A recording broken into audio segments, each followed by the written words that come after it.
Magandang gabi mga bossing. Alright, meron tayo ditong puzzle. Ang puzzle nito mga boss ay merong dalawang lanse, no? May dalawang lanse. Okay, papaliwanag muna natin.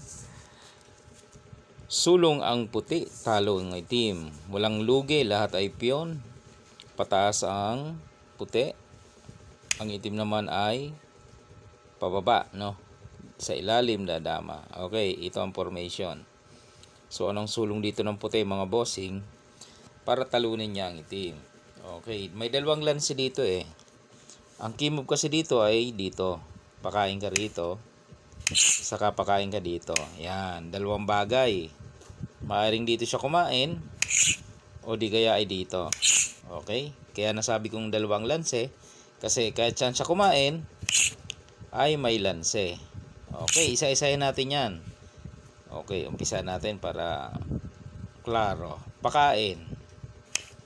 Pakain. Okay. Mamimili dito o dito. Unahin natin dito. Yan. Kapag dyan siya mga bossing, yan, kita mo na yan, no? Pakain ka lang dito. Kain tatlo. Yan. Kakain siya eh. Ayun. Tatatluhin mo ulit. Dama ka. Okay. Kung susulong dyan, kain mo sa dulo. Talo, no?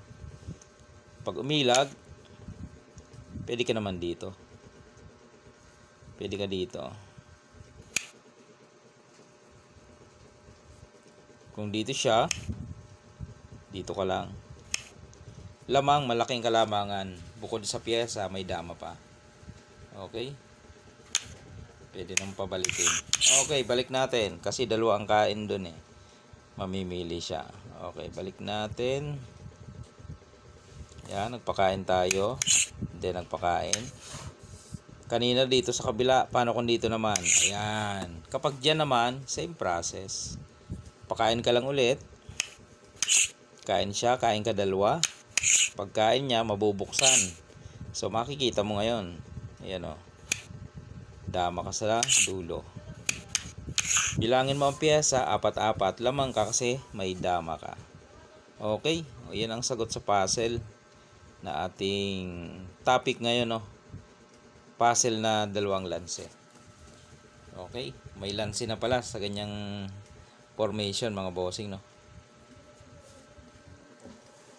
Mabubutas pala yon. O, hindi akalain, no? Pakain dito, pakain doon. Yun pala ang sulong. Kahit saan, di ba? O, pag dito kumain, o, butasin mo dito. Yun. Dama ka na. Okay? Pag sa kabila naman, pakain muna. Pakain, pakain. Ganun pa rin. Yan. Pag nabuksan, yun, dama ka na. Alright mga boss. Thanks. Thank you for watching.